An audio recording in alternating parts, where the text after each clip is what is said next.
So here's what I want everybody to remember. Over the next couple of days, as we're watching coverage of the combine, as we're listening to people talk, understand that everybody is lying to you. Everybody has an agenda. Anything you hear is something that somebody wants you to hear. Like, I live in an HOA, a homeowners association. There are people in our HOA who I know will spread any information that you want. Like, for instance, like, let's say that Jason has been keeping his trash cans out an extra day, and I need people to know this. Well, I go over to John Eric and I tell him this because I know that he is going to tell everybody in the neighborhood. And this is the way the media is going to be working us this week, is anything that comes out is something that the agents want to come out. So when you hear rumors or innuendo or anything like that, take it with a grain of salt and know that Ryan Poles is on the case. He knows what he's doing, and he's going to do a great job. So I can't wait to get started to talk about it. So, Sammy, let's go ahead and start the show. Turn up your volume. Because you're about to listen to The Sick Podcast with Adam Ray. Trying to cut it back. Justin Fields making magic happen. There goes Fields. Touchdown. The sickest Chicago Bears and fantasy football podcast. Brought to you by Underdog Fantasy. Sports entertainment like no other. It's gonna be sick. It's Tuesday night. You know what that means. It is time for Take It to the Rank. Pleased to be with you as the combine coverage gets underway. And I got to say one thing real quick before we bring out our very special guest for the evening. I want to thank everybody who watched and listened to the most recent edition of the Sick Podcast with Adam Rank. We had a great conversation with, of course, Chad Reuter, his three-round mock draft is still on NFL.com if you want to go check that out. The conversation was great. We also had Jason La Canfora, who is a very polarizing figure amongst Bears fans. To me, I think it's great sometimes to step outside of the family and get a little outside perspective. And then there are some people who are like, why are you giving somebody like that the opportunity and a platform? I'm like, listen, he's got a platform. He's got 500,000 Twitter followers, so it's not like I'm doing anything. I just wanted to have an opportunity to make our case and present it. But I understand for a lot of you, and I appreciate you saying this too. You're like, listen, we love the show. We're not listening to him. So I felt it was very important this evening to go back to the family and to bring in one of my favorite guests, a guy that we love to have on. And it's great to welcome back to the show our friend Bear Down Cuz. And I had to do it. I had to go back to the family. By the way, this is how big of a, like, I'm. Wow. It's winter. I wasn't ready for that. I was not ready for that. That's great. Even in Southern California, where it's 20 degrees right now, and that's for our Canadian producers, 70 to everybody else most of the time. But it's freezing out here, so I couldn't go full tank top, but still wanted to represent. Still love having you on. How are you? It's been too long. I appreciate that. It's always a pleasure to be on. It's great having. I appreciate you having me on again. And it's been a wild roller coaster ride since the last week of the season. I'm excited to talk a little Bears. I think what you said in the beginning is 100% right. Anything you hear right now is just big ifs and buts. And conjecture, and a lot of people are reading into it. I think all the narratives and twists and turns since the end of the season, some of them have been so outrageous. I've tried to address as many as I can, but I've also tried to just leave it alone because some of the things being said is just out of boredom. It's just that's really simply what it is just out of pure boredom. People have nothing else to talk about now when our team is usually out of the mix. At that point in the season, that's what we're used to. So there's nothing else to talk about. And this is what happens. This is the direct result of that. And now with the Super Bowl over, it's even worse. So finally, we're getting to the combine. Finally, we're going to be trending towards the draft. Free agency window will be open in a couple weeks, and then we can really actually find out what's what. But it's great to be back on, and thanks for having me, Adam, as always. No, love having you on. Always love your perspective. Love everything that you've got going on. I want to talk a little bit, or towards the end of the show, I want to talk about more of your newfound passion for golf. I want to talk about Jersey Jerry at some point. I was so happy to see that the him and Justin Fields were able to come together. But I want to talk about Justin real quick because I know you're an Ohio State guy, so I know that it goes without saying. How ridiculous! As on a personal level, like how mad do you get when people are suggesting that it's time to move away from Justin Fields? I'm from New Jersey, and growing up in northern New Jersey, as a Italian American, the gentleman I grew up with and the friends that I still have, we are very, very much of the the breaking each other's chops, to put it in the politically correct terms, breaking each other's chops category. It never ends, the breaking of the chops. And most of my friends are obviously local Giant Jet fans. Jet fans, not too much to talk about. Giants, obviously, a lot of what I would call recent success, because I haven't seen my team win a Super Bowl. My team won a Super Bowl when I was born, so I don't even really count that because I couldn't really see it. So obviously a lot more recent success. I hear about Justin Fields constantly. I have finally gotten to the point where I really just won't engage in conversation about it anymore because I find it just so frustrating to talk about. Do I think Justin Fields has room to grow as a passer? Absolutely. Absolutely, I do. Do I think Justin Fields was operating behind one of the worst offensive lines with some of the worst wide receiver talent in the entire league last year? Yes, I do. Do I think Justin Fields was operating in a brand new system with a whole new regime in front office and on the coaching staff? Yes, he was. That's a fact. It can't be disputed. Do I think Justin Fields kept the Bears around in games they had absolutely no business being around because of how bad their defense was and how bad the roster was overall? Yes, I do. So the fact that people are trying to sell you on the Bears should move on from Justin Fields and this, that, and the other, you got to remember, to me, this was Justin Fields' rookie year. I mean, yes, he had a rookie year, but the whole Andy Dalton saga, the fact that he came in under a regime that very rarely does a team draft a franchise quarterback. Yeah. And then the next year, that same regime that drafted him is all gone. So the reset button got hit. This was like his rookie year. I understand contractually what's going to happen over the next couple of years, that he's only going to have X amount of deals left on the rookie year before you have to make a decision on the fifth-year option and how much are you willing to pay him. That's going to all come to light over what we see develop over the next 2 years. But I was never, ever a believer that they were going to trade Justin Fields. Never. I never bought into it. People tried to create that narrative. And again, I think a lot of it out of boredom maybe, or out of just nothing left to talk about. But once the Bears solidified that one overall pick, what boggled my mind was the same people that were rooting for the Bears to somehow miraculously secure that number one pick, which they did. Thank you, Lovie Smith. Thank you, Houston. Thank you. Once they did, those people begging for that one pick were the same people saying, oh, the Bears might trade Justin Fields. What happened to getting the one pick to flip it to get all the excess draft equity? What happened to that? Because that was a month ago, and now the tune has changed because you haven't seen them play in a while, and now you're just going based off short-term memory. So for me, as a supporter of Fields, as a person who thinks that he is a leader on and off the field, as a person who thinks he's well-respected, as a person who thinks and observed him be a record-setting rushing quarterback this year, for someone who knows, because I watched him his entire collegiate career, someone who knows he would prefer to stand behind the line, not run the football and actually throw the football. But certain times you don't have the choice to do that. And when he doesn't have a choice to do that, he has to do what he did this year. So someone who knows that, and someone who knows the type of game he plays, how tough he is, doesn't miss any games, doesn't want to come out of any games. And he was banged up towards the end of the year. Yeah. And I seen him play banged up in college multiple times at Ohio State, against Michigan, against Clemson. Everyone knows that game, the 6-touchdown game against Clemson in the semifinal. It's extremely frustrating. Let's see what he could do.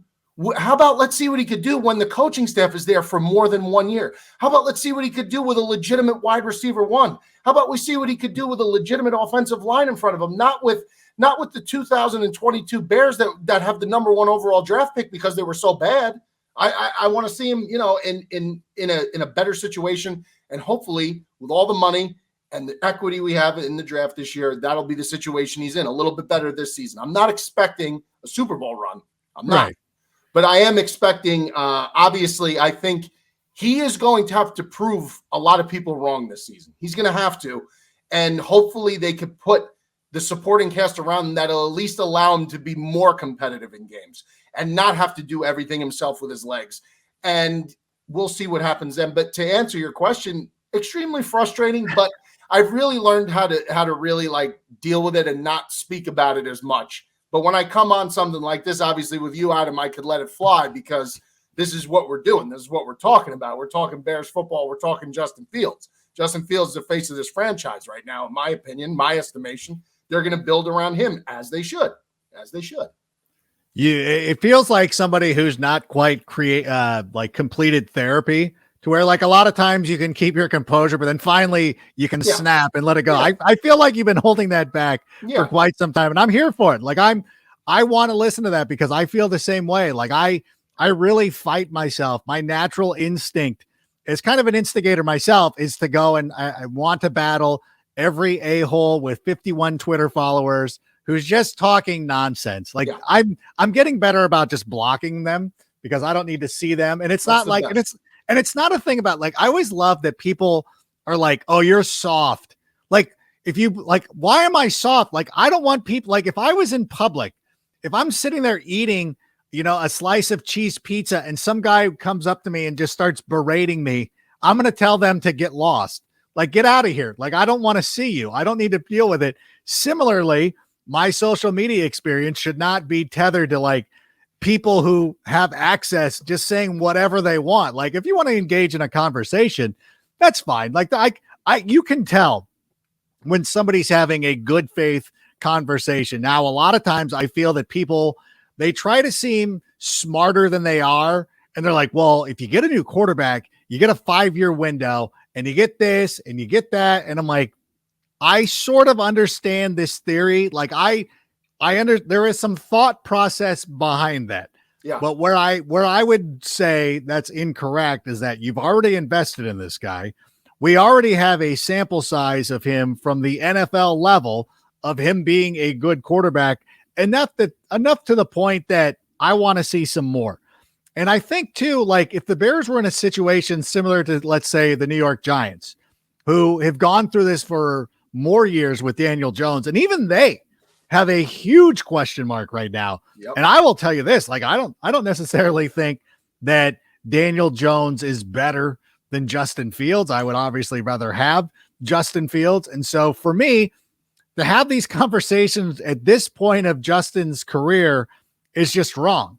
So I would rather use this because that's the one thing coming into the postseason or coming in after the Super Bowl was we finally have the number 1 pick. This is not something that we've ever had in our lives. I wanted to have a lot of fun doing it.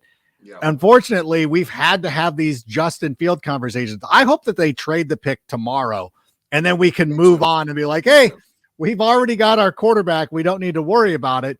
So that's pretty good. And so I'm glad. I just want that part of it to be over.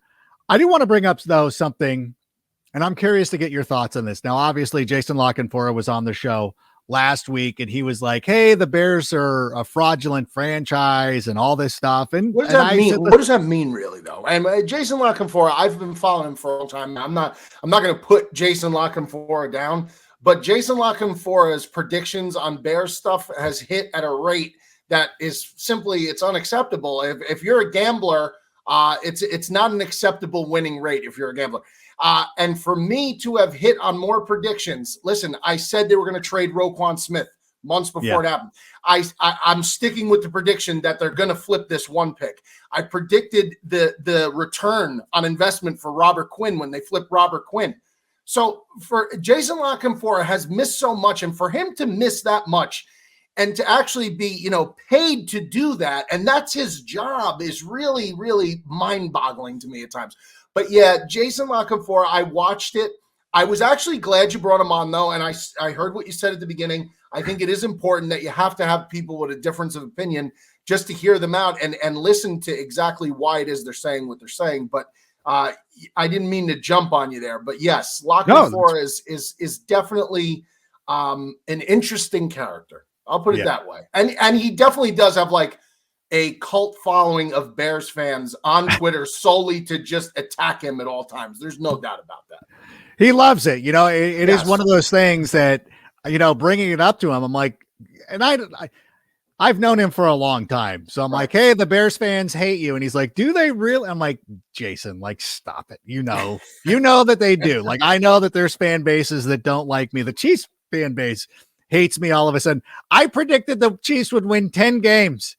And they all acted like I said they were going to go 3-14. Yeah. And I'm like, I said you'd win 10 games. I thought you were still a very talented ball club. But in any event, but that was the whole thing. And this was the point that I wanted to get. And this is where we were going back and forth. It's like, I understand that you can say, look, over the last 20, 30 years, it hasn't been great. We have not won a Super Bowl. Like, you can fairly say that. Yes. I just don't like dismissing this organization because it hasn't worked in the past. Like, Ryan, it's the similar thing with Justin Fields when everybody talks about Ohio State quarterbacks. Yeah. It's like, it doesn't matter. Like what Art Schlichter did 30 years ago doesn't matter now, and similarly, what mistakes the organization has made in the past doesn't happen now. And I was even saying, look, I think there's a lot of evidence that they're actually trying to improve as an organization. Would you agree with that assessment? I would totally agree with it. Listen, Ted Phillips gone. Kevin Warren in, finally a football guy to run operations. That wasn't the case in the past. And yes, I understand a lot of that has to do with, the building of the new stadium, potential building of the new stadium in Arlington Heights and that whole project. But you're bringing in a football guy. Kevin Warren has an impressive a lot of people don't like Kevin Warren. I get it. Big Ten commissioner, a lot of decisions he made. People don't. Kevin Warren, no argument anyone could throw up that he's not a football guy. He is a football guy. Nobody would argue that Ted Phillips is a football guy. Nobody would argue that. He's an accountant and he's a family guy. He was an indoctrinated entity within the McCaskey family, got his job and held on to it forever. That's a major piece that's changing. The Arlington Heights piece could be a major piece that's changing. Ian Cunningham coming in, Ryan Poles getting hired. Those are major changes to the face of the organization. Commitment to Justin Fields as the franchise quarterback moving forward is a major commitment by the organization. A lot of things are changing with this organization. Just from face value alone are changing with this organization. I think they are making a commitment to do things differently because I do believe that the realization they traded Roquan Smith. Yeah. The Bears would have never traded Roquan Smith if this was 15 years ago. Never would have traded. Maybe they're finally catching up to the fact that the game is a different game. You don't need to pay an off-ball linebacker, north of $100 million, which God bless Roquan, good player. I always said very good player. I just said I could never justify paying him as a generational talent or an elite player level like that. Great player, very good player, but not to that level. But things like that, not doing things like that and doing some other things, maybe they finally readjusted to the times a little bit and said, we can't go about business as usual the way we've been doing it for the last 30 years because it hasn't worked, like you said. It hasn't worked. And I'm not saying that means you give up on defense because God knows the defense was putrid last year. They have to address pieces of that, and I'm sure they will because Matt Eberflus is a defensive-minded head football coach. But on the surface, I think what you said is accurate. They're making a commitment to go, it appears, in a different direction organizationally, which is, it's refreshing. At the very least, it's refreshing. I mean, as frustrating as this past season was and as little as I wanted to talk about it at times, and that is true because nobody wants to talk about the Bears week in and week out for hours at a time if they're losing every week. Like, it's just, it's exhausting, and there's really nothing to talk about besides what did Justin Fields do this past week. But I wasn't disgusted with the Bears. I was just the years prior to that with Pace and with Nagy, I was getting to the point where I was getting so like Andy Dalton and Nick Foles and Trubisky. I was getting disgusted. This year was not the case. I wasn't disgusted. I was like, the roster isn't good. I can accept that. It's a bottom of the barrel roster in the league. We have all the money now in free agency. We finally have first round picks. Now we have a 1 overall pick. Now it's time to let this guy see what Ryan Poles can actually do when he has something to work with, rather than just getting the kick the can inheritance, kick the can down the road from Ryan Pace of the restructuring all the deals and we'll worry about it in 4 years. Well, the 4 years caught up, and that was we were in purgatory, right? We were in purgatory for the last 2 years. So that's over now, I think. And let's see what happens moving forward. But yeah, total a new direction. I agree. A new direction. Absolutely. I mean, and it's fair too, because so many things have changed. I think that number one, the Arlington Heights deal shows that this organization has looked around the league and looked at, these teams, especially with the Rams and Minnesota and all these squads who've gone out there and owned their own stadium and the kind of revenue that it can generate. Like, I think that they want to spend money. I don't think that the offspring of George Halas, the lineage of George Halas, wants to have an organization that does not win. And I think they finally looked around and they're like, oh yeah, we need our own stadium. We need to be able to develop the land around our stadium to be able to fortify this, to expand the front office. We have an assistant GM that we didn't have before. We have expanded scouting. We're at all those events like the HBCU, the Showcase Bowl game over the weekend, the Combine. Like, the Bears are there. The Bears are a part of it. Thomas Warren coming in. And again, I understand why people have problems with him, and I could understand that you could have disagreed with a couple of the decisions that he made as commissioner of the Big Ten, but realize he was dealing with a situation that we had not had to deal with in 100 years. Mm-hmm. And people make mistakes, and it's fine. And you know what? Whatever happened.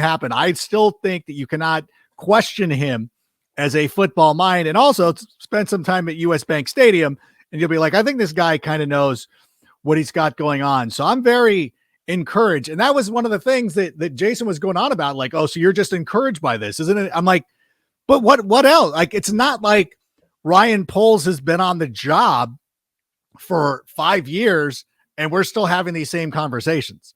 We just had one season. And last year, we entered into a year where, first of all, we had a second round pick that he turned into 2.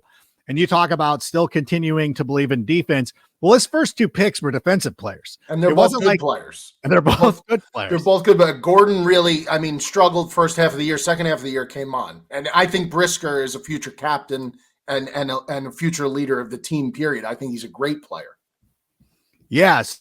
Still a commitment to defense. There is still a commitment to doing things the way the Bears have normally done. There's their style of football. But I really like the direction, and I think it's fair. And look at the draft picks too. Like, they went from having like just a handful of draft picks, and then Poles turned it into multiple draft picks. If he was able to do that, think of the way the draft was working out last year. Now, obviously the first round pick was gone because we gave it up for Justin Fields. Totally would make that move again. Look at what we had and what he was able to do and what he was able to conjure up out of nothing with the amount of players that he got.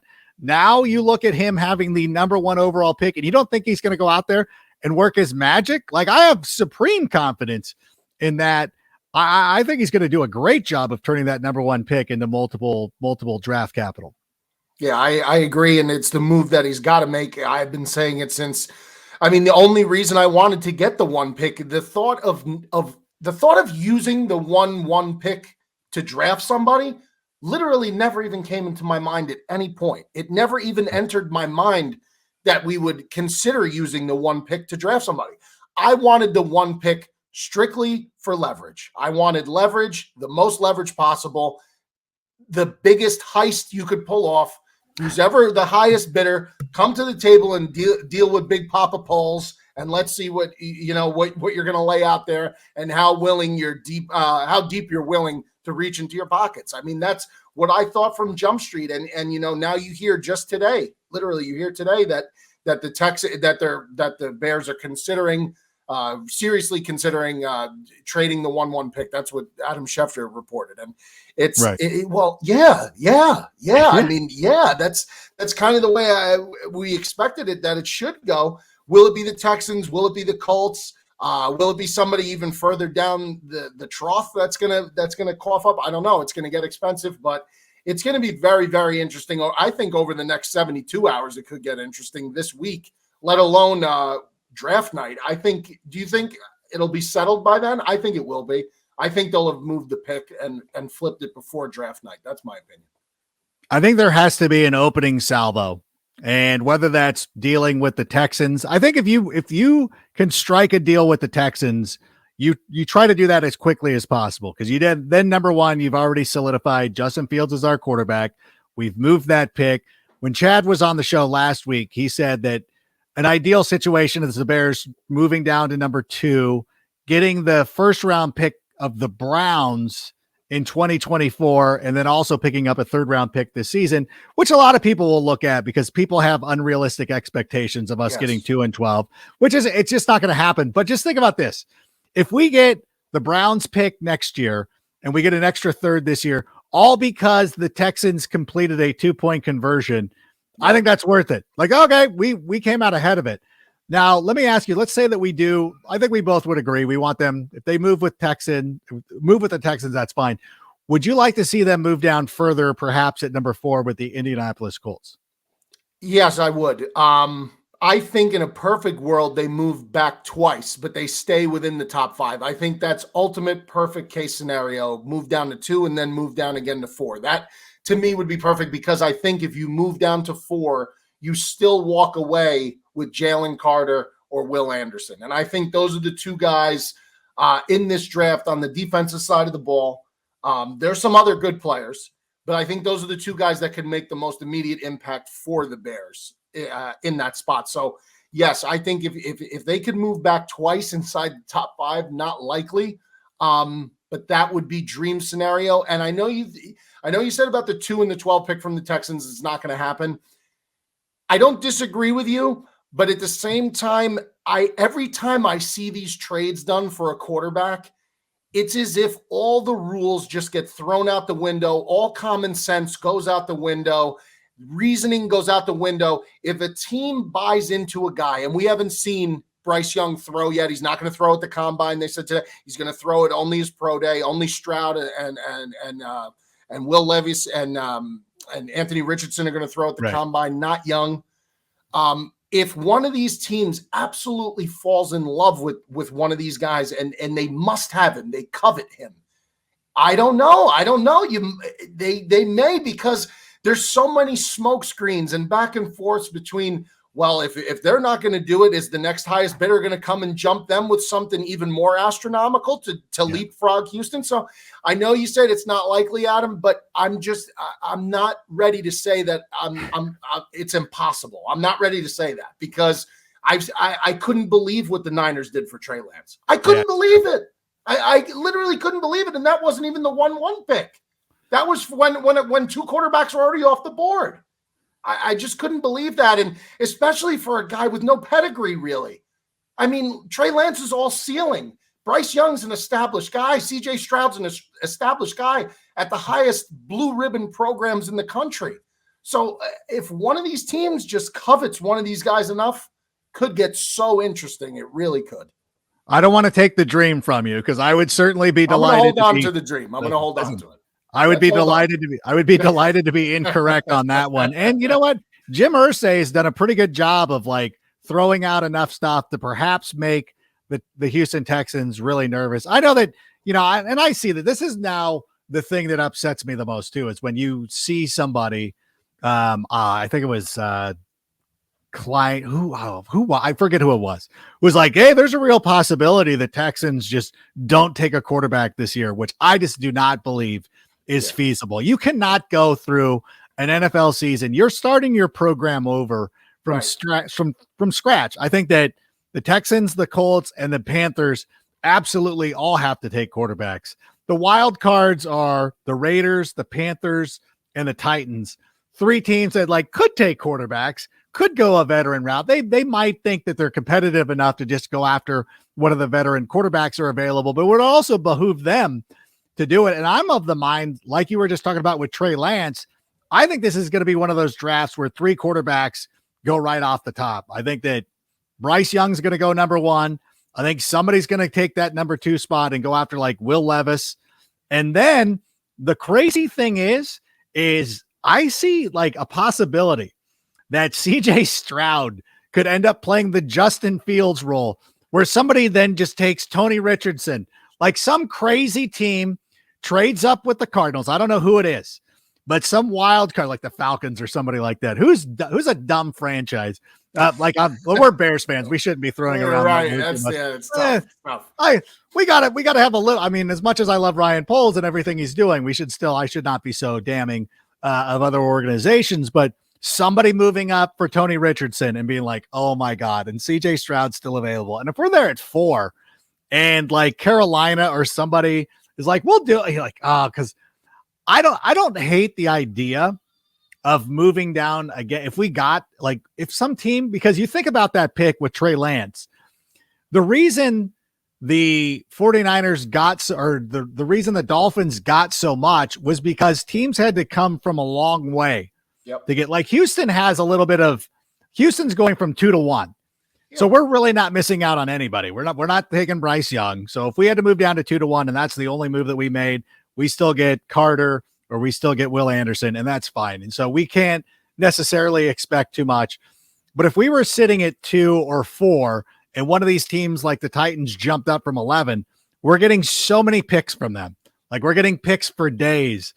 So it's really interesting to me. Like, would you be heartbroken? Like if we dropped out of the top 5 but we got just an astronomical amount of draft capital? No. And I look at this draft and it figures that the Bears have the 1-1 pick in a draft that I'm not saying this is a disappointing draft. I'm not saying I get you. There's a lot of good players in the draft, but it's not like there's a Nick Bosa. There's not like there's a Myles Garrett. There's not a Bradley Chubb. There's not a and we don't know how good he's been a Chase Young, a player of that caliber or a quarterback really of that caliber, like a Trevor Lawrence. Right.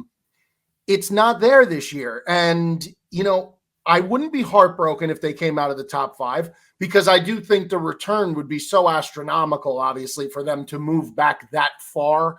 Unless you're talking about multiple trade backs, then, it would be less of a jump, I guess, from the team that's dealing up with them. But no, I definitely wouldn't be heartbroken because, again, I think, then when you're in like let's say the low teens, let's say, 13, or if we're talking like the 10 to 13 range, I think that's prime range to land like a Skoronski or a Jackson Smith and Jigba or a Quentin Johnston or Addison, the receiver from USC, or some player of that caliber, which is fine. And also, there's other good defensive linemen and edge rushers besides Will Anderson, but obviously Will Anderson or Carter, I think that's why I think the drop to 2 and then a drop to 4 would be a dream scenario, but I wouldn't be heartbroken if we fell out of the top 5. I wouldn't. Yeah, as much as I like, even if we dropped to 8 and got like Tyree Wilson, I think that makes a lot of sense. Although he might not survive, but that would be incumbent on 3 to 4 quarterbacks going in the top 4 or 5 picks. I keep breathing life into this, and I should stop because I feel like if this actually happens, I don't want to get people upset at me. That if the Bears did multiple dropbacks and then took a cornerback like Christian Gonzalez, like Bears fans would lose their mind. But you know what? Like if it's an important position, who knows? But in any event, I think that again, because of what happened last year, and people are like, and again, it goes back to the whole thing of I have confidence in Ryan Poles because he was able to accumulate so many picks, and with really nothing to work with. And we can sit here and look. I'm a big Velus Jones guy, but I understand he did not produce on the field. There were some other picks that didn't produce, but we still got Jack Sanborn and Jalen Jones and people like that. And, for me, you have to understand that general managers do not go 100 for 100. This is more like shooting threes, like 40%, 50%. Yeah. That's pretty good. Yeah. So I think that his percentage was fine. And especially with the degree of difficulty where, a lot of these were 5th and 6th and 7th round picks, given an opportunity to go out there and do some maneuvering in the first 3 rounds and acquiring picks that way, we're going to end up with a pretty good squad. Now, you did mention as well, we have a lot of cap space, and free agency is coming up before the draft. What are some of the things? What are you expecting out of the Bears come free agency? So I think there's conflicting opinions on Poles' ideology. I mean, Poles' initial press conference, he said he's a builder through the draft. That's what he believes in. But when you have as much money as the Bears have, you can't just not do anything, obviously. So I would hope that him being a former offensive lineman, I would like to see the money spent on some offensive line help, guys who, it doesn't have to be, or you don't have to break them. I'm not asking them to break the bank on Orlando Brown, who I think the Chiefs are going to end up tagging anyway. But they need to solidify the offensive line, and what better than to do it through free agency with players that can perform at this level, rather than going with just putting all rookies out there. If that's the route he's going to go, I would prefer some experience up front. They need the help. He may already have his left tackle, Braxton Jones, which that's a mega hit. If Braxton Jones pans out as a rounder from an FCS school, that's a home run pick by Ryan Poles if that ends up coming to fruition. So that being said, free agency, they'll spend money.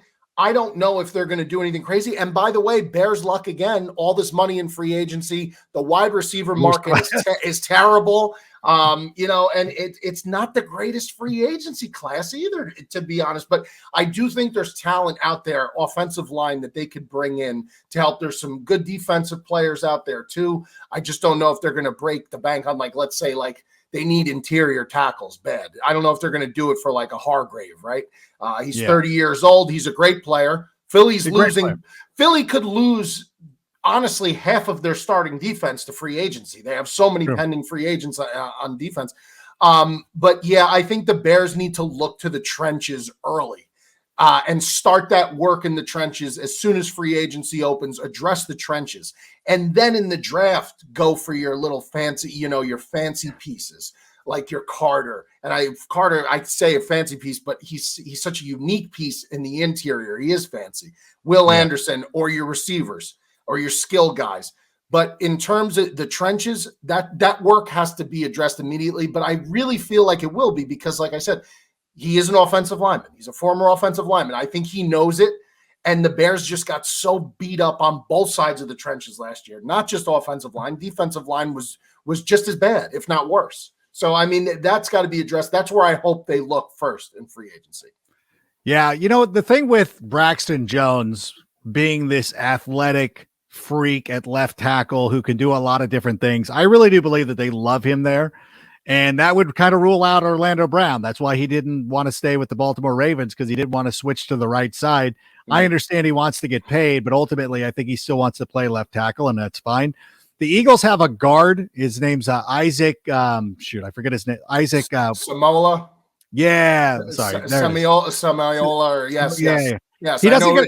I know exactly what you're talking about. He's going to be a prize possession in free agency. He is. He's going to be a prize player.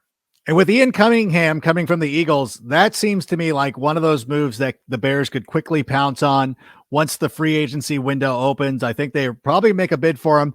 That would probably mean that Cody Whitehair is either going to be released or could end up moving back to center or something like that. And if you bring in McGlinchey to play right tackle, obviously he excels more as a run blocker than a pass blocker, but still a pretty good piece. And I'm not giving up on Larry Borom, not by any stretch of the imagination, but one of the things you want to be able to establish is a lot of organizational depth for when injuries do happen and something. I think that, if Larry Borom starts the season as the backup to a Mike McGlinchey type player, I think that's a pretty good position to be in. Agreed. Hey, let him continue to develop. He's going to get an opportunity to go out there and grow, and McGlinchey's not going to be around forever, and he's probably going to be pressed into action just based on the NFL and 17, soon to be 18 games. We need a lot of people to be able to play offensive line, and then you can go out and make some draft picks. I know Chad Reuter's draft had Whippier, the center from Ohio State, being one of our possible third-round picks. They need a center. They need a center. Lucas Patrick obviously didn't work out. Unfortunately, and Sam Mustipher, again, I don't like to disrespect Olin Kreutz. That's his guy. And, Olin's a scary cat. And I've talked to Olin and, not the guy you want to piss off. That's for sure. But I can't get behind the Sam Mustipher bandwagon. I've tried hard, and I just can't do it. Jenkins, I believe, obviously showed out that he's a mauler. I think Jenkins moving forward, just hopefully the injury bug, he stays clear. Borum, I think another good thing with Borum, Adam, is Borum has experience at guard. So, if need be, he could shift inside, kick inside if need be in an emergency. But I agree with you. The depth is the key. And that's another thing. This roster to me is still going to be 2 full off seasons away from being a real competitor. This year, I think they'll be a competitive team. But when I say a real competitor, somebody who could really vie to win their conference, forget the division, to win their conference. 100%. That's going to be two off seasons away because it's just so bad. It's just so bad. There's so many holes. There's so many holes. It's a big remodel job, and he's got to take an opportunity. But the fact too, and this is another thing too, and I wish I had brought this up. I think I did. I can't remember if I did, but like when Jason was going on, I go, the fact that Ian Cunningham stayed when he had opportunities to leave, I think that's more telling than people want to let on to, which is fine. Do want to ask you about the wide receiver position, because a couple of weeks ago, I started surmising that Jakobi Meyers could be this guy who will end up getting overpaid. And it's funny because, like, I don't mean to disrespect Christian Kirk. I didn't mean it like that, but like Christian Kirk got a lot of money. I said the same thing, and I got destroyed for it. So a lot of money. Like, he got a lot of money. I think Jakobi Meyers could be that. Do you think the Bears would do that? Like, No. I don't. I really hope not. I really hope not. And that's nothing against Jakobi Meyers. It's not. But I think the Bears, you made your statement on Chase Claypool, because when you got Chase Claypool, you said 2 things. Number one, you thought he was worth what ended up being, an end of the first round, early second round selection, right? With that Baltimore pick. Yeah. Okay. That's one. And number 2, we're assuming you're going to pay him something because he's going to be due money. So you said 2 things very loudly with Chase Claypool that you were a believer in him. I cannot see them doing that again, because if they miss on a Jakobi Meyers, that's really going to be a problem. Because right now, Chase Claypool looks like not the greatest. And yes, he was injured and he didn't know the playbook that well yet, yada, yada, yada. So he's got to come hot right out of the gate and be that legitimate. I mean, I'm hoping they can grab a 1 in the draft and he could be the 2. But again, you look at the wide receiver free agent market, unless you're talking about making a blockbuster trade with somebody, and it's not going to be for Reek Hill because he just got traded. It's not going to be for A.J. Brown. He got traded. The Vikings ain't trading Justin Jefferson. I don't think the Rams would trade Cooper Kupp. So, who are you really going to deal with? You want to go Higgins after? Is the only one. T. Higgins is the only one. Is T. Higgins a true alpha 1 wide receiver? He would certainly be the Bears' best wide receiver. That's for sure. For sure, slam dunk. But when you look at the other guys, Juju Smith-Schuster, Odell Beckham, Michael Thomas is a risky play. I mean, DJ Shark all over again. Like, it's Alan Lazard, Paris Campbell. I mean, the list is not great. It is not great this year. It just isn't. It's unfortunate because I've been saying it for years that they're in such dire need of getting that Brandon Marshall back or getting that Alshon Jeffrey back. Yeah. They haven't had that in so long. And, obviously Allen Robinson had a really good first season here in Chicago. And then, he tailed off significantly, and the drama with him and not getting extended and not getting paid again. But they need that alpha dog 1 so bad. And I don't know where they're going to get it. I don't know where they're going to get it right now, unless they do trade for T. Higgins, but that's going to cost them. That would be a situation where they'd have to move down multiple times. They would have to be, like if they did a thing where they ended up at 9, but somehow this ends up with us taking Skoronski and getting, but then again, like, it's so funny to do these mock drafts and everything, because it's like, what are we doing in free agency? Like, if we get McGlinchey, we're not drafting Skoronski. You know what I'm saying? Like, but if we ended up with, the number 9 overall pick and we ended up with T. Higgins as well, you're like, okay, well, this is pretty cool. Or even if it was, we moved down to 4 and got Carter or Anderson, and then you're like, well, we got all these studs. So there's so many, it's like such a cool canvas for Ryan Poles to be able to work with. And so maybe I'm foolish, but I'm confident that he's going to be able to pull something off.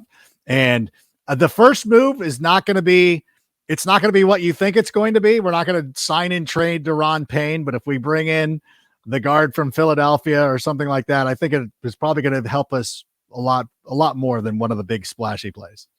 Yeah, the Bears need so much, but they got to get the gritty, dirty work, the not flashy work done first. The trenches have to be addressed. I mean, they need to be strong. You look at these teams that are in the playoffs that make these deep runs. Philly, both sides of the ball, offensive and defensive line, were incredible all year. Defensive line, the most pressures in football, sacks in football. And then the offensive line was outrageously good at keeping Hurts clean. And then you look at Kansas City's offensive line, and they were so good that they stopped the best defensive line in football in the Super Bowl. They didn't allow a single sack. You cannot win. And yes, they have Patrick Mahomes. And yes, Philly has Jalen Hurts playing at an MVP level this season. But you can't tell me that that's not directly tied to the men that are standing in front of them every single snap, providing a brick wall of protection. And I've seen what Justin Fields is capable of when he has a brick wall in front of him with a Chris Olave lined up to the left, a Garrett Wilson lined up to the right, and a Jackson Smith-Njigba lined up in the slot. Now, in the NFL, you're never going to have those three guys on the same team, unfortunately. But that is the type of scenario we want to see him in to really be able to judge how good is he? And the only way you're going to do that is you got to build those trenches, because we got to stop the run, because that's number one, and you got to protect the quarterback. And that's not the flashy stuff, like you said. It's not the flashy stuff, but it has to be done. It can't be ignored. But I wish, that's the thing, and that's what Philadelphia and that's what Kansas City did. I just wish that when we were hiring a general manager and his assistant, that we were pulling from those organizations. Oh wait, that's exactly what we did. That's another thing too that I think goes overlooked. Like, look at the two teams that we brought in: Cunningham from the Eagles. We brought in Poles from the Kansas City team. Oh, both teams were in the Super Bowl, and it was last year, so they've already got the groundwork started. So again, we're now you're in with me. We might be diluted, but I think we're going to be very good in the very near future. Not very, you know what I'm saying? I think we still have some work. I would expect the Bears in 2023, with all of the money they have and all of the draft equity and even additional draft equity that they could add. And this is not knowing anything, right? Because like we said right from the jump, nobody knows anything right now. It is all conjecture. It's hearsay. It's smoke.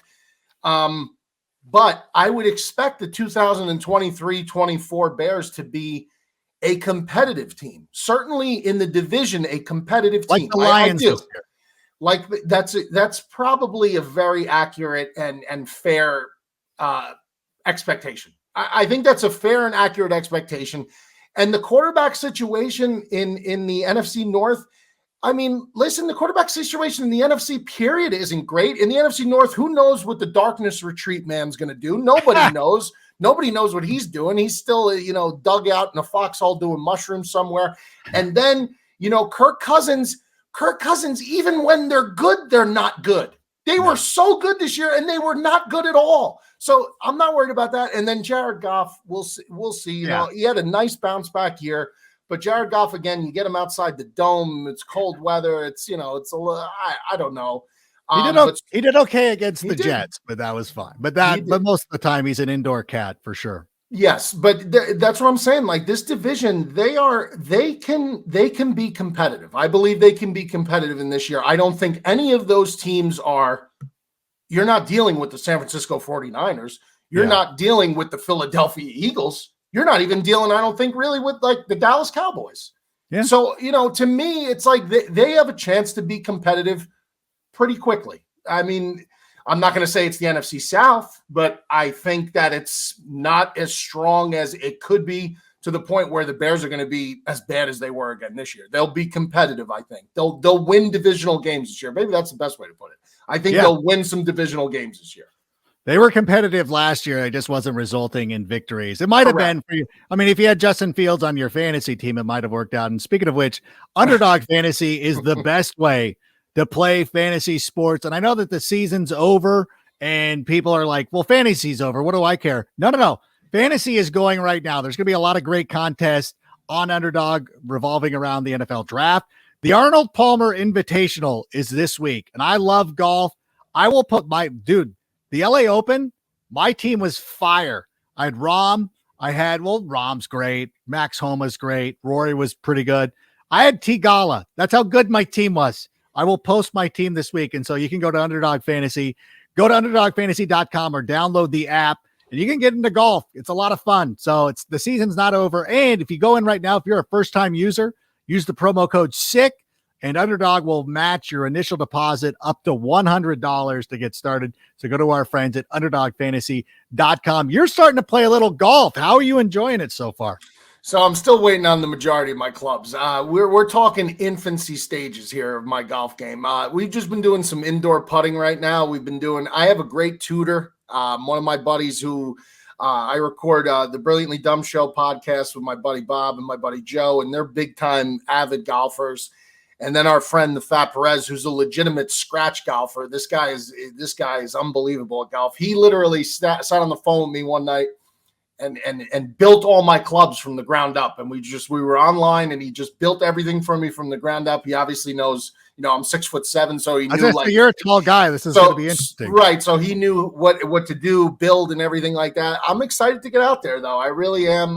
Most of my friends from home all golf. I just never really thought I would have the time to do it. And I definitely don't have the time to do it, but right. I didn't want to add another thing to the list of things that my wife could potentially hate me for. But I got her blessing. So that was a big thing for me. I had to get her blessing first. I got that. And then from there, I said, okay, let's do this. Let's order the clubs and let's get rolling. So I'm definitely excited to get out there. It's snowing tonight in New Jersey, so there's not going to be any golf for a little while here outdoors anyway. Even though we did have a nice uncharacteristic seasonal warmth over the last couple of weeks, but I'm excited to get out there. I know I'm going to be horrible. Totally accepted it. Yeah. Oh, Adam, you don't have to. Don't. You know what's funny is if you putt, I know that you're doing the right thing, but you're doing the right thing by learning how to putt, because that'll save you so many strokes where you can be terrible. And then people will be like, how did you shoot a 93? And you're like, look at my putting average. Yeah, I figure I got to be good with the putting. That's something, because that's a little bit more controllable. The driving and the iron game and everything like that, I'm going to have to really work. I'm going to have to really work at that. Well, with your size, you're going to be driving fine, so that's not going to be a problem. You get that putting down and you'll be pretty good. And that's the cool thing about like Southern California. It's been raining here. And the best part of it is that they don't allow some of the courses here. They don't drain so well. So you can't take carts out there, which means a lot of the old people don't go golfing. So I'll go when it's drizzling. I'm like, I grab my clubs and I go. And I always work it around my kids' school. Like if I get to get that window, that's why I play a lot of nines. Like for me, that was the one thing when I got back into playing golf all the time was like, listen, most of the time it's going to be 9 holes, because that just works out of the schedule. Like I'm not taking time away from the family. I rarely play on the weekends unless it's like some sort of golf tournament or something, but I usually try to avoid those. Right. Mostly just 9s during the week. Kids don't even know that I've gone and done it, and it's the best way to do it. I know that I know a lot of your sponsors, you're getting a lot of golf sponsors, so that's awesome. Yeah. My clothing sponsor, Roback, they do a lot of golf content, a lot of golf stuff. Our other half of what we do on the Brilliantly Dumb Show podcast revolves around Bob Does Sports, which is mainly all golf content. So yeah, it's golf is coming at me from all angles. So I said, okay, I'm not going to keep going against the tide. I gotta get involved in it. I think people respond well to it, and people they're loving like the initial content of ordering the clubs and just seeing how like awkward and terrible I'm going to be in the beginning. They're excited for that, and whatever works, and I'm looking forward to it. I think it's going to be very enjoyable. I think it'll be something fun. Well, that's awesome. I'm glad. I've enjoyed it. I really do. I've appreciated your journey, and it's exciting to see you embrace a sport that a lot of us really love. So it's been cool to see, and it's cool to have you on the show once again, and to remind everybody, you can follow our friend, the Bear Down Cuz, at Bear Down Cuz, Mikey V out there does a great job. Hopefully, like you said, there'll be a lot more to talk about this season. I know that typically on Tuesday nights, we take a lot of questions, but you know what? Listen, the Bear Down Cuz was here. So we'll have opportunities to ask and answer some questions over the next couple of weeks. So, and keep an eye out too. We'll probably have some special episodes, hopefully from the Combine, as we are sending our team out there, even though I won't be able to be out there, but we'll be sending our team. But Bear Down Cuz, thank you so much for being here, and let's do it again real soon. Adam, absolutely. Thanks for having me. Always a pleasure, my friend. And go Bears. Let's see what happens this year. There it is. You know what, Sammy? Let's just go ahead and end on that with a bear down, and we'll see you guys soon. Thanks so much for being here. And that's a wrap. Hope you don't miss us too much until next time. Follow the Sick Podcast with Adam Rank on YouTube, Instagram, Facebook, Google Play, and Apple Podcasts. Brought to you by Underdog Fantasy.